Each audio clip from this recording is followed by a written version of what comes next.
और पिताजी कहते थे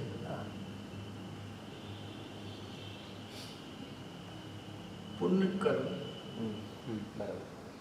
पुण्य भाव, पुण्य की सामग्री और क्षुद्र ज्ञान का उघाड़। क्या बात हुई? चार पुण्य कर्म, पुण्य कर्म, पुण्य भाव, पुण्य की सामग्री और क्षुद्र ज्ञान का उघाड़। इनका मोक्ष मार्ग में किंचित भी कोई भी स्थान नहीं है, कोई स्थान नहीं। वो इसके लिए कुछ उदाहरण देते थे। मेरे से कहीं गलती हो जाए तो मुझे ठीक कर देना। सबसे पहले लेते हम एक सातवें नरक की नारकी को। वो सातवां नरक का नारकी, वहां पर पुण्य पाप कर्म है। इसका उल्टा भी लेना, पाप कर्म, पाप भाव, पाप की सामग्री और क्षुद्र ज्ञान का अल्प उघाड़, ये बाधक नहीं है। तो वहां पर पाप कर्म है और उसको लेश्या कृष्ण लेश्या और पाप की ही सामग्री है। और क्षुद्र ज्ञान के उघाड़ के अंदर उसको अवधि ज्ञान तक है। ठीक हो? एक उसके सामने 16वें स्वर्ग का मिथ्या दृष्टि थी। यहाँ पे हम नारकी भी वो लेना जो मिथ्या दृष्टि है, समय दृष्टि नहीं लेना है ये इस प्रसंग में। तो वो पुण्य कर्म, पुण्य भाव, पुण्य की सामग्री और अवधि ज्ञान मानिए। अब एक नारकी लेना, वो लेना त्रिंच, जिसको पाप कर्म, पाप भाव, पाप की सामग्री और मति शुद्ध ज्ञान का हुआ है अल्प। संगी पंचमी की बात है। फिर एक राजा महाराजा लेना, जैसे चक्रवर्ती क्या है। अगर मिथ्या दृष्टि है, हम मिथ्या दृष्टि की बात करेंगे, उसे पुण्य कर्म, वैसे तो मिथ्या दृष्टि होते ही चक्रवर्ती नहीं रहता। चक्र रत्न तब तक ही रहता है जब तक समय है। चक्र उसी समय चला जाता है। तो लेकिन चक्रवर्ती था, या आप किसी चक्रवर्ती की जगह किसी बड़े राजा को ले, तो पुण्य कर्म, पुण्य भाव, पुण्य की सामग्री और मति शुद्ध ज्ञान का उघाड़। ठीक है? अब इन चारों जीवों को एक नारकी, एक देव, एक पाप में, एक पुण्य में, एक त्रियंच पाप में, मनुष्य पुण्य में राजा लिया था। उनको 9:07 पे सम्मत होना है। कर्ण अवधि के अंतिम पायन में प्रवेश करना। उन चारों के भाव एक से होंगे। उसे पाप कर्म वाला रोकेगा नहीं और पुण्य कर्म वाला बढ़ाएगा नहीं, अवधि ज्ञान वाला बढ़ाएगा नहीं, मति शुद्ध वाला कम नहीं कर पाएगा। तो उनमें कोई अंतर नहीं पड़ता है। एक बात। अब एक आचार्य महाराज लेना, जिनको मति शुद्ध अवधि मना परिय का उघाड़ है। भाई जब मैं मन पर ये साथ में कह रहा हूँ तो ये प्रश्न गलत हो गया ना पंडित जी।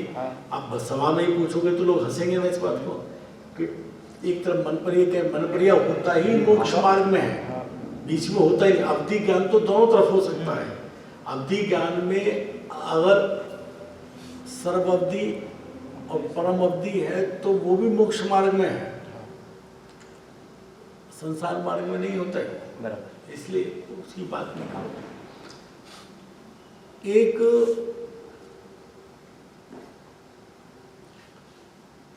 उनको ही 4 ज्ञान है और पद क्या है? आचार्य। एक उपाध्याय महाराज है जिनको मति, शुद्ध और अवधि ज्ञान। पद क्या है? उपाध्याय। एक साधु महात्मा है जिनको केवल मति, शुद्ध ज्ञान है और साधु पद है, तीनों। और एक सामान्य जिसको कोई पद नहीं, बस 3 ही ले लीजिए, मान लो। ये 7:01 पर श्रेणी मारते हैं, 6 श्रेणी मारते हैं। वैसे श्रेणी मटती है, 6 को सब श्रेणी नहीं मटती है। वो पार कर जाता है तो उसका नाम 6 होता है, वो 11वें में आ गया तो उसका नाम उपशम हो जाता है। श्रेणी मारते हैं। उसके श्रेणी मारने में उनको क्या अवधि, मनपरीय ज्ञान या अवधि या मति, शुद्ध ज्ञान कम कर देगा या उसको वो बढ़ा देगा। हो सकता है अवधि मनपरीय वाला उपशम में चला जाए और केवल मति, श्रुत वाला साधु वहां चला जाए। इसको भी तो उस तरह विचार लेना, इसमें थोड़ा सा झोल है कि क्योंकि आचार्य उपाध्याय श्रेणी नहीं मान सकते, ये दृष्टांत की तरह से लेना, क्योंकि उनको पहले मुनि संज्ञा मानना पड़ेगा। लेकिन अगर आप ये ले लो, आचार्य थे, मुनि संज्ञा में आए और ये 4 ज्ञान थे, उनको 3 ज्ञान थे, उनको 2 ज्ञान थे, तो वो 3 इस तरह के ज्ञान के धारी थी। तो ये जो 6 ज्ञान है, ये सब 6 ज्ञान है, ये तीनों 6 ज्ञान नहीं है, चारों के 4। तो वो श्रेणी मानने में, पूर्ण दशा प्राप्त करने में कोई साधक बाधक नहीं है। इसलिए मैं कम जानता हूँ 8 प्रवचन मात्रिका। 8 प्रवचन मात्रिका के अलावा कुछ ज्ञान ही नहीं है वैसे, ये जो कम लगता है। 2 चीज हो गई इसमें 8 प्रवचन में, समिति और गुप्ति। समिति प्रवृत्ति रूप है, गुप्ति निवृत्ति रूप। तो कहाँ प्रवृत्ति होनी है, कहाँ निवृत्ति होनी है, आत्मा में कहाँ बैठना है, ये सब उसके अंदर आ गया। उसको नाम लेना ना है, अब भाव भाषण हो गया। तो इतना ज्ञान भी अगर जीव को है, जिसे का खा कहना आता है,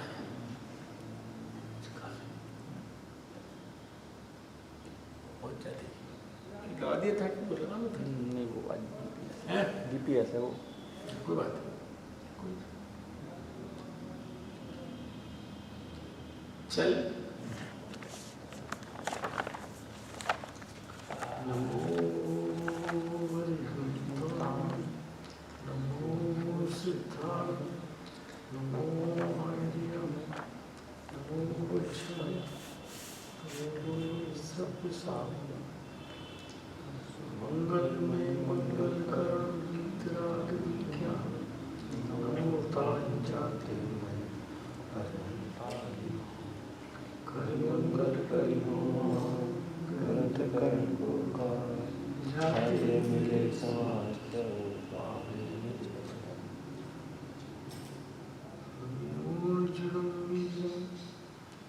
अनंत वर्णन दर्शन सहावम अनुसार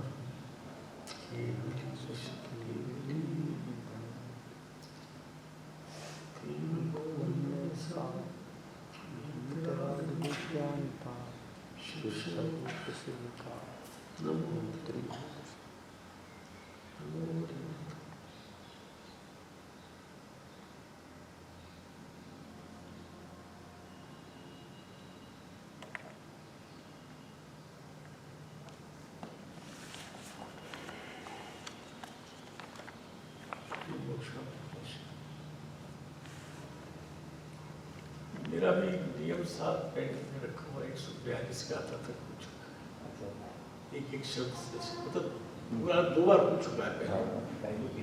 हाँ, लेकिन ये चल रहा था एक शब्द से। किताब भी रखी, शब्द से शब्द और गुरुदेव का प्रवचन भी, नियम साल भी रखी जो पढ़ना था, वो आँख के चक्कर में रुका था और फिर बीच में मोक्षा प्रकाशक और फिर वो जो चल रहे कलश टीका सबके अंदर वो थोड़ा बस 6, 7, 8 कलश बचे, वो पूरे होते मुझे नियम साथ पूरा करें। हमने परसों इस प्रकार सब प्रकार से पूछी अरहंत भगवंतों के स्वरूप का विचार पूर्ण करके उनका वंदन नमस्कार किया, और नमस्कार के बारे में हमने पहले चर्चा की थी कि जड़ नमस्कार किया या द्रव नमस्कार किया या भाव नमस्कार किया। अगर जड़ किया तो न पुण्य का काम का है, न पाप का है, न धर्म का है। अगर द्रव नमस्कार किया तो वो पुण्य का और पाप का दोनों का कारण हो सकता है, वो हमारे भाव पर निर्भर करता है। हमने उस अनंत के स्वरूप को हृदय में बैठाकर वैसा बनने की भावना से उन्हें नमस्कार किया तो पुण्यवत का काम, और लोग मेरी मान बढ़ाई करें, मैंने ये विषय ठीक से खोलने की कोशिश की तो पाप का काम। और अथवा इतनी मैंने महीने भर 20 दिन चर्चा की, उसके पुण्य से मुझे कुछ तो मिलेगा, ये पाप का काम लोग कछाए है ना। पुण्य लोग अनंतानुबंधी पुण्य किसी का भेजे तो अनंतानुबंधी लोग किसे कहा, पुण्य की संग्रह पुण्य इकट्ठा करने उसे लोग अनंतानुबंधी अनंत संसार का एग्रीमेंट जो करे, अनुबंध करके एग्रीमेंट, वो पुण्य का करे, वो अनंतानुबंधी लोग है। और अनंत के स्वरूप को विचार कर, इसमें ये भी मानना, जब द्रव्य नमस्कार थे उस काल में निमित्त नैमित्तिक संबंध ऐसा बनता है कि जड़ नमस्कार की साधारणता नियम रूप नहीं, बिस्तर में पड़ा है नमस्कार नहीं कर सकता, द्रव्य नमस्कार हो सकता है। जब भाव नमस्कार होता है तो द्रव्य नमस्कार शुभ भाव पूर्वक होता है, और जड़ नमस्कार के साथ में निमित्त नैमित्तिक संबंध बन जाते हैं। लेकिन भाव नमस्कार अकेला हो जाए, वो होगा तो द्रव्य नमस्कार होगा, लेकिन जड़ नमस्कार साथ में हो, ये नियम नहीं है। तो हमने कम से कम वो जो नमस्कार अनंतों को नमस्कार इस शब्द बोलते में कम से कम जो हमने इतने दिन चर्चा की अनंत के स्वरूप, उसको मन में हृदय में विचार कर हमारी आंखों के सामने उस समय अनंत का स्वरूप आया हो, अनंत परमात्मा आया हो, और हमने वैसी होने की कम से कम भावना की। यदि उस काल में भाव नमस्कार हो गया हो तो मोक्ष का मार्ग खुल गया, अनंत भवों का अंत हो गया, मनुष्य जीवन सफल हो गया। वो भी ना हो तो वैसी भावना की हो, और उस भावना के बल पे वो कार्य आगे नियम से हो, ऐसी भावना पुनः पुनः भाते हुए उन्हें अनंत भगवंतों को नमस्कार करते हैं। अब सिद्धों का स्वरूप हम लोग विचारते हैं, यहाँ पे ध्याते हैं, चूंकि अशरीरी सिद्ध भगवान शरीर वो इन जड़ इंद्रियों से नहीं जाने जा सकता। आत्मा अमूर्तिक है, इसमें आया मोक्ष में। और मेरे जो ज्ञान के दरवाजे हैं सब मूर्तिक है। उन मूर्तिक से अमूर्तिक का ज्ञान है। तो मुझे इस व्यंजन पर ये जो आसमान जाति है इसमें भी शरीर की मुख्यता से शरीर ही जानने में आता है, और जो जानने में आता है और अनादि से आ रहा है मैं उसी में एकत्व बुद्धि करके अटक जाता हूँ। तो उसमें लिखा एक लाइन, कहीं ना कहीं तो अहमपना धारण करे ही करे। मैं हूँ इसमें तो किसी को संदेह नहीं, पांडे जी को, आपको, मुझको। एक कुत्ता भी है उसको मैं हूँ, मैं। अब सिर्फ गड़बड़ का मैं जो दिख रहा है ये मैं हूँ, या इससे भिन्न कोई अलग चीज है जो चेतन, जिसको पूज्य गुरुदेव कहते हैं अनंत गुणों का भंडार, चेतन का पिंडारा, रत्नाकर, वो चेतन महापदार्थ हूँ मैं, या ये जड़ महापदार्थ अनंत उद्गल परमाणुओं का पिंड ये मैं हूँ क्या? बस यहाँ पे इतनी, बस इतना ही जानना, जो अष्ट प्रवचन मात्र का कह रहे हैं उतना भी नहीं जानना, इतना ही जानना, इसमें सब कुछ आ गया। ये मैं नहीं हूं, और वो चेतन मात्र जिसके ये जानने में आया कि ये मैं नहीं हूं, जिसके ज्ञान में ये उठा के इससे अलग मैं कुछ चेतन पदार्थ हूं, वो मैं हूं। मैं हूं तो निश्चित, लेकिन मैं क्या हूं जो वो नहीं आया, ये जानने में हूं निश्चित। और अनादि की टेव ऐसी पड़ गई है, टेव पड़ गई कि जो दिखने में आ रहा है उसी में एकत्व मत कर रहे हैं, राग दृष्टि की बुद्धि। मैं ये नहीं हूं। जितने भी अब तक दिव्य ध्वनि जिनकी मैंने जानी सुनी, गुरुगम से जानी, जिनवाणी से जानी, उसमें सिर्फ इतनी बात आई कि ये तू नहीं, और ये मैं नहीं हूं और ये मैं हूं अस्ति नास्ति, उसी का नाम से तन संबंध सकल परिवार है। इनकी तो बात ही नहीं है, मंगलायतन की बात ही नहीं है, इस माइक की इसकी बात ही नहीं है। इसमें ये किसी को नहीं हो रहा कि ये मैं हूँ, स्त्री ये मैं हूँ, बच्चा मैं हूँ, नोट मैं हूँ, गाड़ी मैं हूँ, ये नहीं हो रहा, ये मेरे हैं, ये मेरे। लेकिन इसके अंदर ये हो रहा है कि ये मैं हूँ, पवन ही मैं हूँ, बस इतना मात्र ही मैं हूँ। अगर मुझे असमान जातीय द्रव्य पर्याय का सम्यक ज्ञान हो जाए, सच्चा ज्ञान हो जाए, सच्ची प्रतीति हो जाए, तो नियम से उसी क्षण सम्यक हो जाए। क्योंकि असमान जाति के अंदर दो असमान जाति की चीज मेरे ज्ञान में आनी तो चाहिए। एक जड़ और एक चेतन मेरे ज्ञान में आए तभी तो मैं ये कहने का अधिकारी हूं ये असमान जातीय द्रव्य पर्याय है।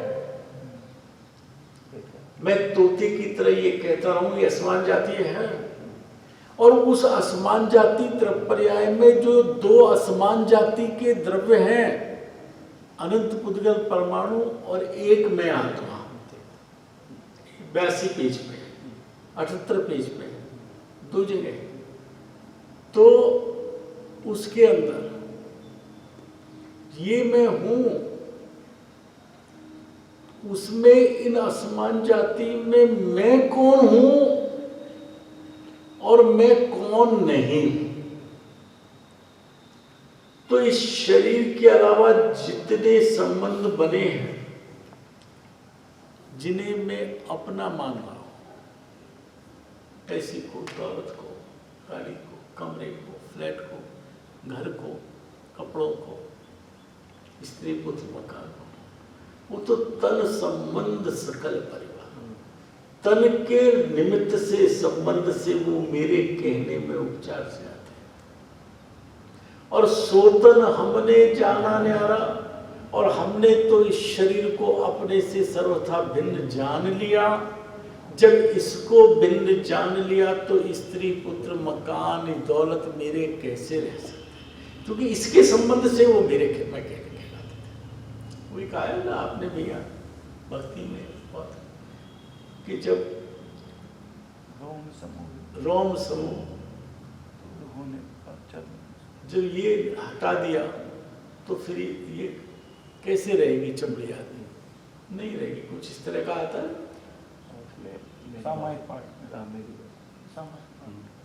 तो ये है ही नहीं, ये हट गए, ये शरीर से बुद्धि हट गई तो उनमें तो ममत्व की बुद्धि थी, वो तो स्वयं हट गई उसी से। तो यहाँ जो निकल परमात्मा, नी माने रहित, कल माने शरीर, शरीर से रहित परमात्मा, पूर्ण वितरागी, पूर्ण शुद्ध अव्ययबाद सुख उनको है, जहाँ किसी कर्म का एक कणिका भी नहीं बची है। जो लोग के अग्रभाग में, भाग में ऊर्ध्वगमन स्वभाव से, चरम शरीर से किंचित न्यूनाकार जाकर के अनंत काल के लिए विद्यमान हो गए हैं,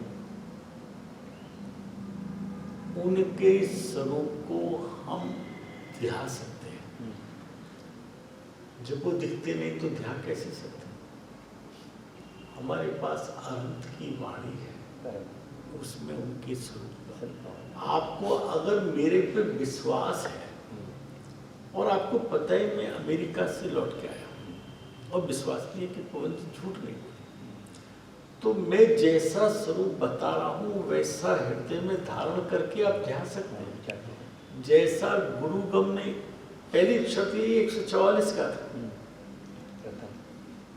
प्रथम शुद्ध ज्ञान से ज्ञान स्वामी भगवान आत्मा का निश्चय करके, ये विकल्प उपदेश है, मानसिक ज्ञान कि ऐसा शुद्ध ने कहा है। वो शुद्ध क्या है?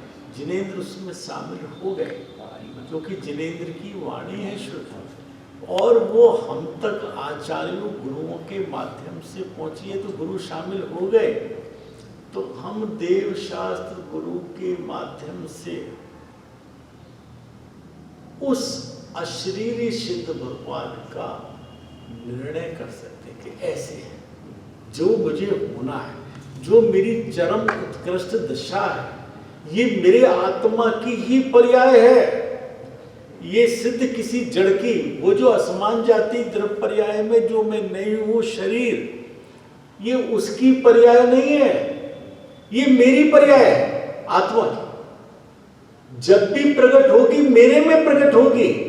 प्रकट क्यों होगी? क्योंकि है भैया जी, जो चीज जहां नहीं है, जहां पानी नहीं है वहां नहीं निकलेगा। जिस खान में सोना नहीं है, सोना नहीं निकलेगा। जहां प्राप्त की प्राप्ति होती है, जो प्राप्तमान नहीं है उसकी प्राप्ति होती है। ये अरहंत सिद्ध आचार्य उपाध्याय, साधु आचार्य उपाध्याय की बात छोड़ना, अरहंत सिद्ध और साधु दशा मेरे में है, वो है। अगर मैं ये कहता हूं कि पता नहीं है कि नहीं है, तो मुझसे बड़ा पापी नहीं है। मैं जिनवाणी पढ़ने की योग्य नहीं हूं। मैंने अपने को गाली दी, भगवान को गाली दी। इतने आचार्यों ने कहा हे भव, मैंने उनको झूठा ठहराया, उन सत्य महाव्रत के धारी ज्ञानियों को, महाव्रतियों को। और अगर का कोई प्रश्न नहीं है। जब मैं भव्य हूं तो ये मेरी कुछ काल बाद की, ये निकट भविष्य की मेरी ही पर्याय है, मुझसे अलग नहीं है। तो उस सिद्ध भगवान को ध्याने के काल में मुझे अपना आत्मा ध्याया जाता है। जो सिद्ध में सो ही मुझ में, इसमें कोई भेद नहीं है। अगर ये प्रश्न पूछा जाए कि तुम्हारा क्या, तो सबसे उत्तर है जो सिद्ध के पास वो मैं हूं। ये शरीर उन पे नहीं है, उन पे अनंत अनंत अनंत अनंत शुद्ध गुणों का भंडार है, वो मेरा। उनमें निरंतर होने वाली शुद्ध पर्याय उनकी है तो वो मेरी, बाकी कुछ भी मेरा नहीं है। भाई ये कोई संयोग जो मेरे मैं और मेरे भाव के अलावा जितना कुछ पर द्रव्य, उनके भाव, उनकी पर्याय, उनके निमित्त से होने वाले मेरे विकारी भाव, ये सब मेरे हैं, क्योंकि ये सिद्ध बनी है। जो चरम उत्कृष्ट दशा है, पूर्णता का जो लक्ष्य है, वो सिद्ध दशा है।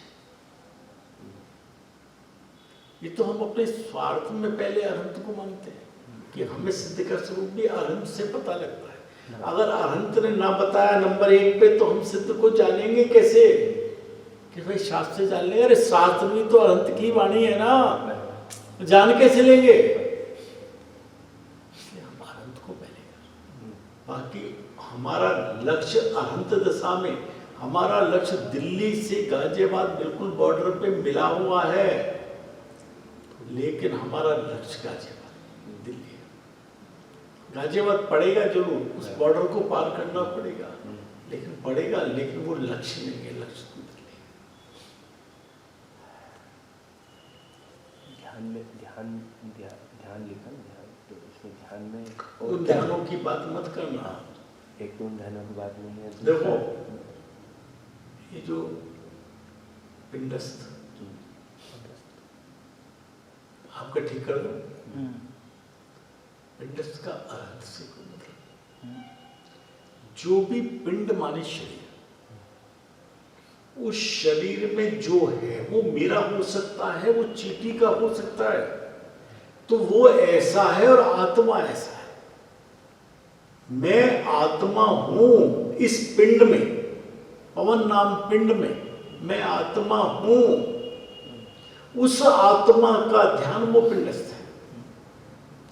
जब हम रूपस्थ कहते हैं तो अनंत को लेते हैं, जब रूपातीत कहते हैं तो सिद्ध को लेते हैं।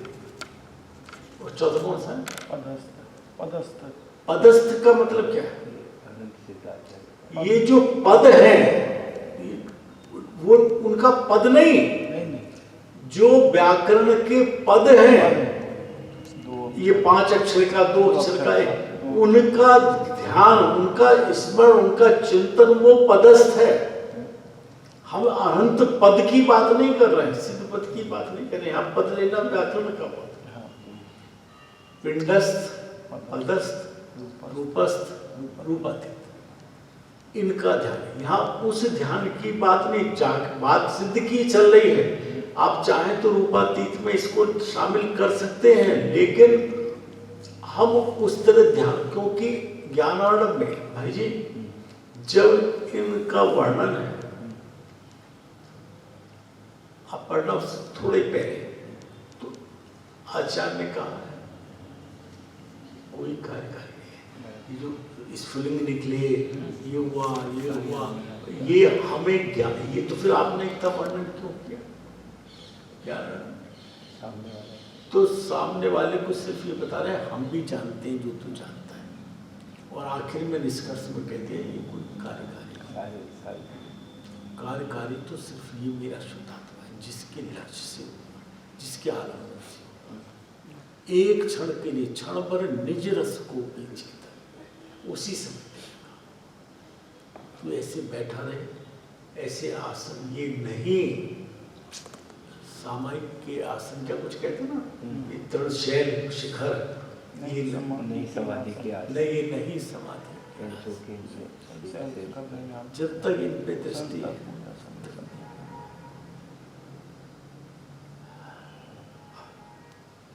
अब सिद्धों का स्वरूप ध्याते हैं, और हम बनने की भावना के साथ अरहंतों को नमस्कार, प्रणाम, वंदन करके अब इतना करने के बाद अब जो उत्कृष्ट, जो परम भगवंत वास्तव में जो मोक्ष, उसके जो अधिपति हुए, ऐसे सिद्ध परमात्मा के स्वरूप को हम जैसा जिनवाणी में जैसा आया है, गुरुगम से जैसा जाना है, जो जिनवाणी में पढ़ रहे हैं उस हिसाब से उसको ध्याते हैं। जो आया है उस पे प्रतीति श्रद्धा करके हम उस स्वरूप को ध्याते हैं और उसको ध्याने मात्र से मुझे मेरे स्वरूप के दर्शन होते। वही लक्ष्य, आयोजन वही, उसको ध्याते रहने का नहीं है। मैं तो भक्ति बना रहा हूँ ऐसा मेरा नहीं है, तो भगवान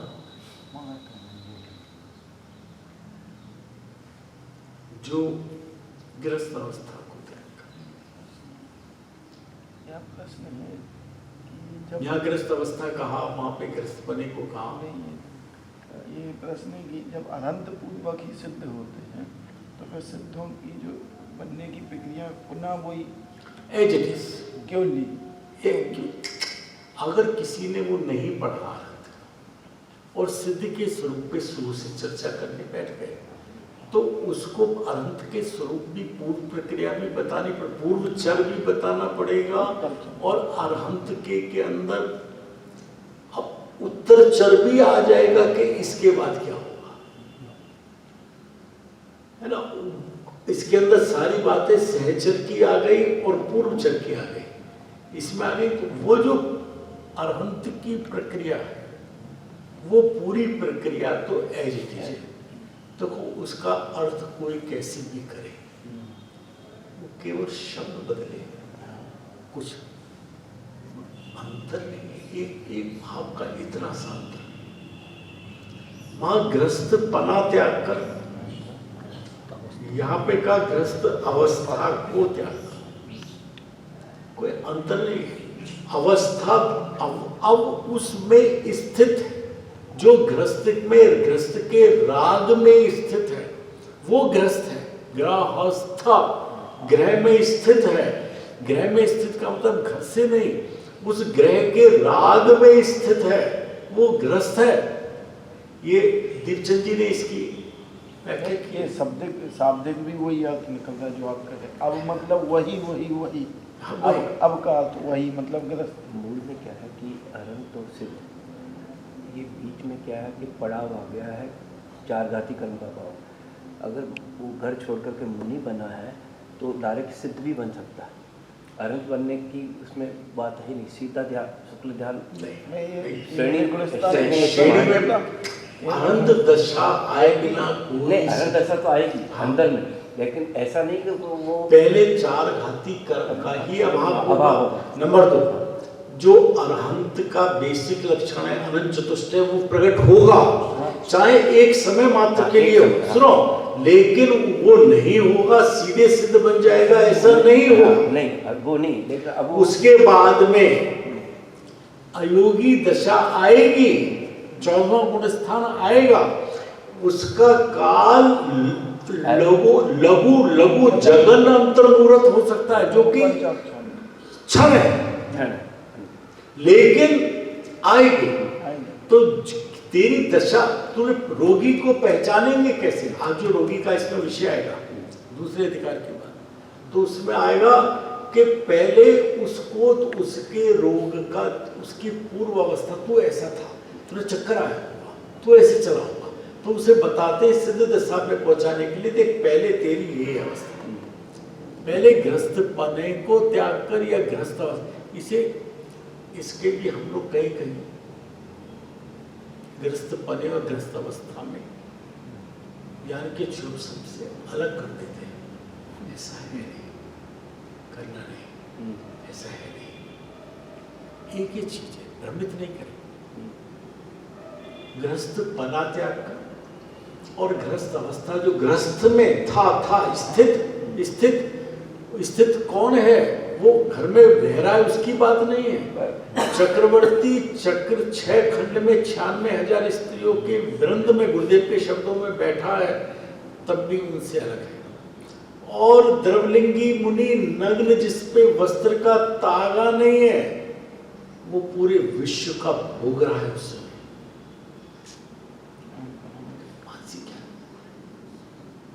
आप कर रहे हैं और चक्रवर्ती पुण्य कर रहा है, जिसको कहा ना भोगते हुए निर्जरा हो रही। 181 का था, ज्ञानी के भोग निर्जरा के कारण है। उसको समझना, भोग त्रिकाल में निर्जरा का कारण नहीं है। वो जो निर्जरा उस समय उसको शुद्ध उपयोग पूर्वक की शुद्ध परिणति चल रही है, उस शुद्ध परिणति से होने वाली निर्जरा इतनी है कि जो भोग से होने वाला बंध है उससे बहुत ज्यादा है, तो उसे निर्जरा चल रही है उस समय, इसलिए कहा कि वो भोग निर्जरा के कारण, वो उसमें लगा नहीं है, एकत्र नहीं लगा है। तो जो एकत्र नहीं लगा है वो गृहस्थ नहीं है, जिसका गृहस्थ में एकत्र नहीं लगा है। इसीलिए कहते हैं ना, तू परिग्रह प्रमाण कर, तू सब कुछ आज छोड़, मैं शक्ति नहीं हूं, मेरे वैसा शरीर नहीं पाया, मैं महाव्रत धारण कर नहीं सको, ऐसा आता है ना आपके नहीं कर, महाव्रत धर सको ना ही निबल तन में ने लहो, कहते नहीं कहते। तो अरे तू निबल तन की बात बाद में करना, पहले इस राग में तू निबल क्यों हो रहा है? ये मेरा घर, मेरी स्त्री, मेरा बेटा, मेरा पोता, मेरा पैसा, मेरा, इसमें क्यों निबल हो रहा है? इसमें लिए तो तुझे किसी सहनन की आवश्यकता नहीं है, संस्थान की आवश्यकता नहीं है। तो उस ग्रस्त अवस्था को त्याग कर, क्योंकि ग्रस्त पने, ग्रस्त का राग छूटना, ग्रस्त अवस्था छूटना और मुनि धर्म प्रकट होना, इनका सबका एक काल है, एक समय। ग्रस्त अवस्था को त्याग कर मुनि धर्म साधन कर। देखिए वहां पे कहा मुनि धर्म अंगीकार करके, अंगीकार नहीं करना पड़ता, मुनि धर्म प्रकट होता है भावी का, जिस समय बाह्य से दिगंबर द्रवलिंग धारण करता है, गुरु की आज्ञा लेता है और आत्मा में लीन होने बैठता है, 7वां गुण स्थान प्रकट होता है, उसे मुनि धर्म कहते हैं। उससे पहले मुनि पना है, वो भी जैसे ग्रस्त पना है वो मुनि पना है, द्रवलिंग है वो मुनि पना है, वो मुनि धर्म नहीं है। 3 चौकड़ी कषाय के अभाव पूर्वक जो शुद्ध दशा प्रकट हुई वो मुनि धर्म है। वो मुनि धर्म अंगीकार किया या मुनि धर्म के साधन के द्वारा, फिर क्या कहते हैं, चार जब मुनि धर्म में आया तो उस समय वो उसको साधन क्या करना पड़ा, जो संजुरण कषाय थी उसके लिए स्थिरता बढ़ी बस। और वो बढ़ानी नहीं पड़ती है, वो बढ़ती है जिसका लक्ष्य वहां का है। जिस समय भैया जी बहुत प्यासे हैं, बहुत प्यासे, और रेगिस्तान इतनी थकाने चला नहीं जा रहा, एक कदम नहीं बढ़ रहा, और उसी समय ठंडी हवा आई। उस ठंडी हवा ने विश्वास दिला दिया कि यहाँ पे कोई सरोवर, नदी आदि निकट में है। चाल बढ़ गई, दौड़ने लगा कि मैं पहुंच जाऊंगा, मैं पानी पी लूंगा। इसी तरह से मुनिराज को संजरण कषाय एक अटकाव था। उनको उसी समय वो अरहंत दशा की केवल ज्ञान बुलाता है, ये शब्द आता है ना, केवल ज्ञान बुलाता, तो वो उनको उसकी ठंडक आने लगी। अब ठंडक तो वो अपने शांत चित्त की थी, शांत स्वभाव की थी, उन्हें आने लगी कि मैं इस शांत स्वभाव को प्रकट करने की क्षमता, योग्यता वाला जीव हूँ। तो मैं इस संतुलन कषाय में क्यों टिकूं? वो स्वभाव में टिक गए और इधर स्वभाव में टिके।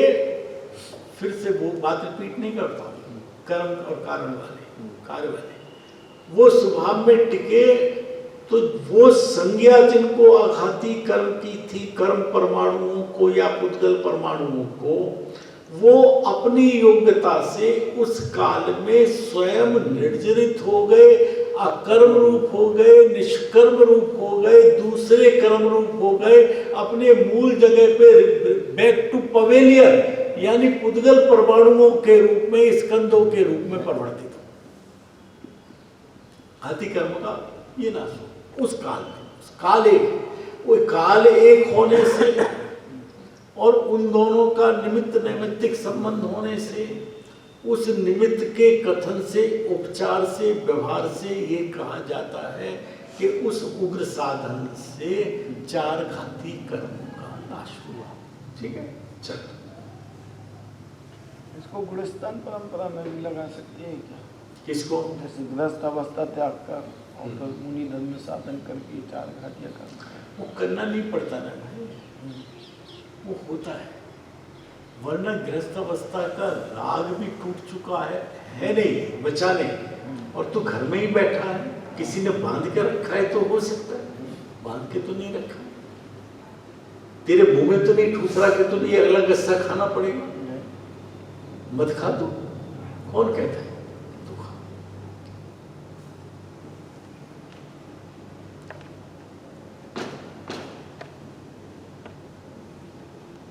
चार घाती कर्म का नाश होने पर अनंत चतुष्टय स्वभाव प्रकट कर, ये प्रकट करके व्यवहार का है, वो प्रकट होता है। घाती कर्म का नाश होता है तो जो घाती कर्म जो अनंत चतुष्टय में बाधक थे उनका नाश होकर 4 चतुष्टय अनंत रूप से, पूर्ण रूप से, केवल रूप से, छायिक रूप से प्रकट हो जाते। वो सब डिटेल आ गई है। कुछ काल बाद, कितने काल बाद, भी ले सकते हैं आप। और एक कोटि उसमें 8 वर्ष अंतर्मुहूर्त का, 2 अंतर्मुहूर्त,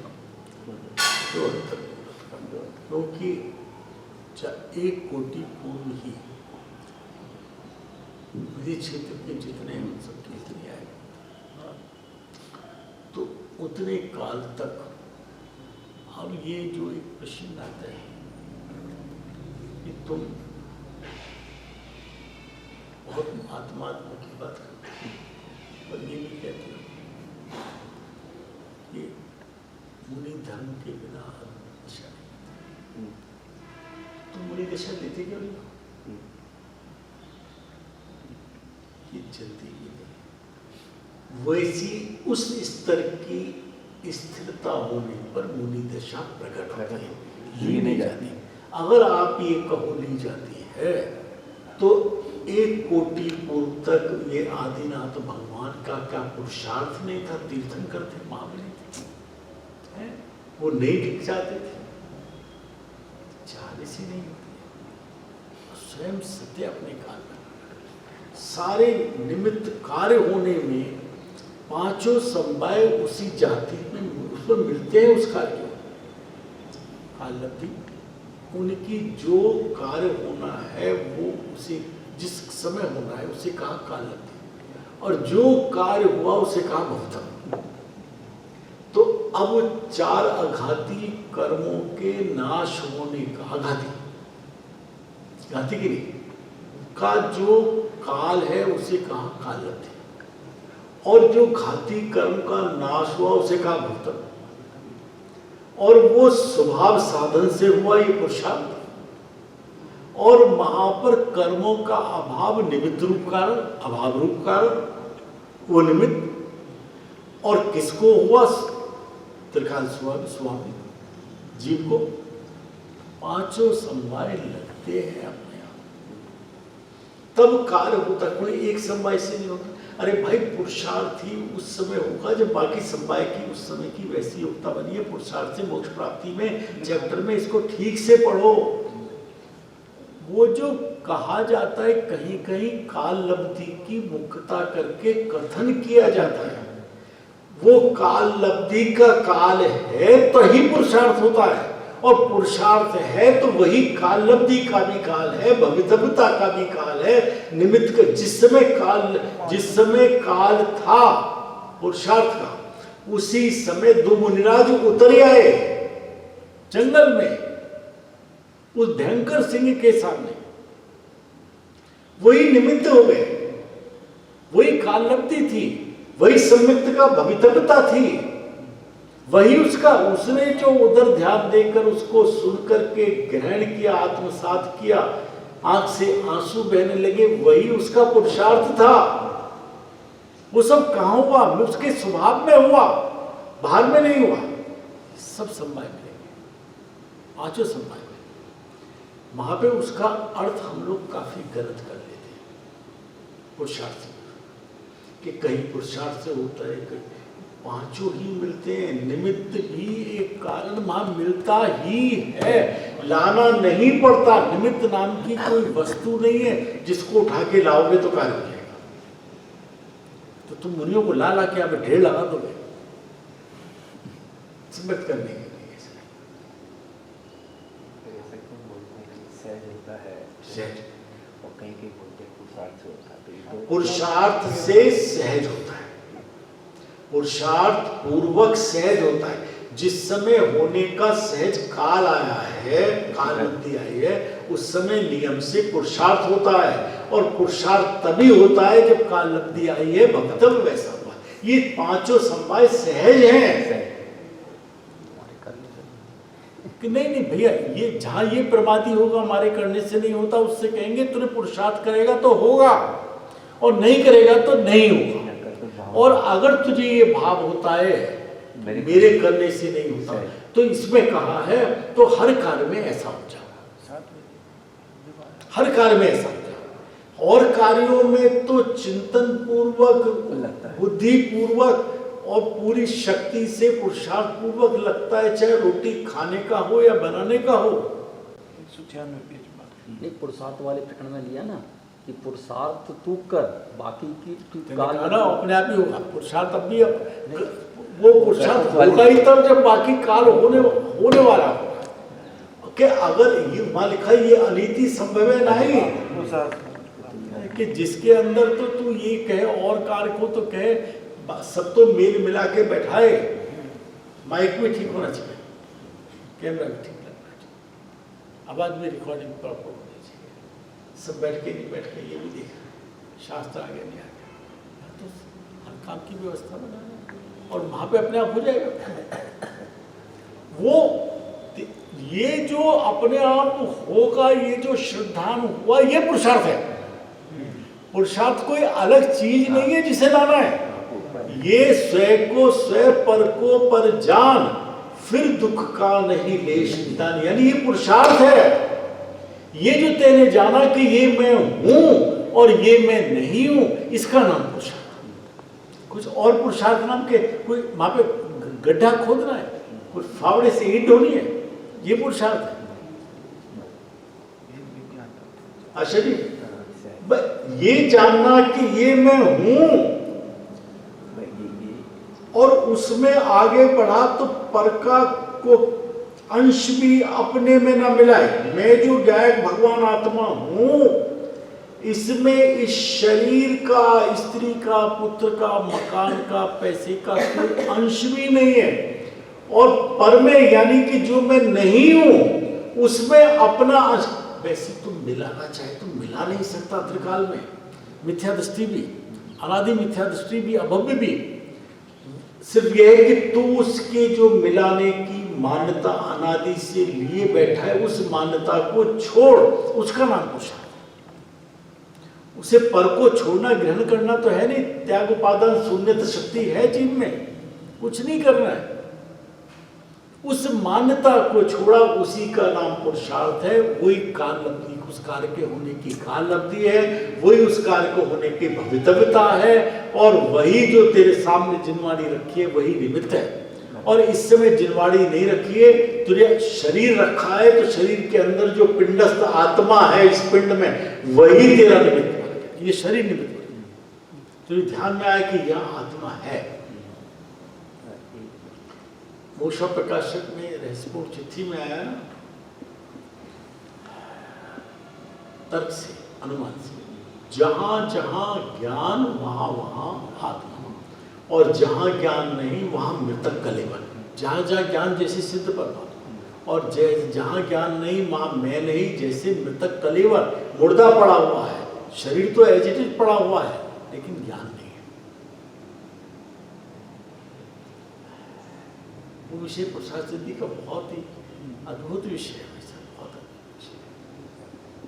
कोई इसी पे तो वो अगर बुद्धि पूर्वक वक्ता सब समझते हुए कि कह रहा है पुरुषार्थ के बिना नहीं हुआ, तो वो तुझे निरुद्धमी देख रहा है, तो तू पुरुषार्थ, और तेने किसी गलत पुरुषार्थ को पुरुषार्थ मान लिया है। उसके मैं तो पढ़ता हूँ, कुछ नहीं होगा, सहज रूप से होगा, काल किया नहीं। तो वक्ता के पहले तो वक्ता कैसा होना चाहिए वो पढ़ लेंगे, और फिर वो ज्ञानी वक्ता है, उसके अभिप्राय को समझना। वैद्य का उदाहरण दिया है, बुखार होने पर शीत की दवा देता है, और शीत रोग होने पर बुखार की दवा देता है। देता नहीं देता। तो तुम्हें निरुद्धमी देखेगा तो पुरुषार्थ करके, और उल्टे पुरुषार्थ की हो तो देखो नहीं तो कुछ नहीं होता इससे।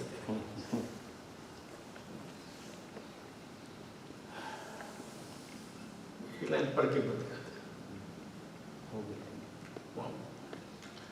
कुछ काल बाद की बात हुई, अंतर मुहूर्त में हो सकता है। अंतर मुहूर्त के अंदर भी जगन अंतर मुहूर्त में हो सकता है। 4 आघाती कर्मों के भी भस्म है। यहाँ पे ये नहीं कहा करके, वो स्वयं भस्म होंगे, जली जेवरी समान। वो जो आपके यहाँ फुटनोट में जेवरी शब्द आ रहा है, जली जेवरी समान भस्म होने पर परम औदारिक शरीर को भी छोड़कर ऊर्ध्वगमन स्वभाव से लोक के अग्रभाग में जाकर विराज। सिद्ध कहाँ हुए? सिद्ध कहाँ हुए? नहीं वो तो ठीक है, मैं हुआ सिद्ध, मेरी बने बोला। सिद्ध कहाँ हुए? सिद्ध कहाँ हुए? वहाँ जाके सिद्ध हुए ना, स्थान रहने का। कहाँ हुए सिद्ध? जहाँ ध्यान लगाया था, जहाँ से चारों आघाती कर्मों का नाश हुआ, उस जगह पर सिद्ध दशा प्रकट हुई, और वो एक समय में ऊर्ध्वगमन स्वभाव से वहां जाके विराजित हुए।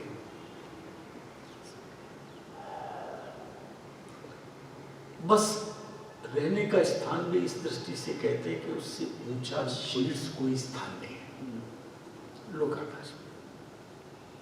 वो सबसे उच्च हमारे मस्तिष्क पे बैठे। यही वंदना का तीर्थ क्षेत्र की फल है विचार। इस क्षेत्र से यहीं पर ऊर्ध्वगमन स्वभाव से जाए, ऊपर भगवान विराजमान उनके चरणों के नीचे। उससे कुछ नहीं हो रहा, जो बना दिए नकली बकरी सब।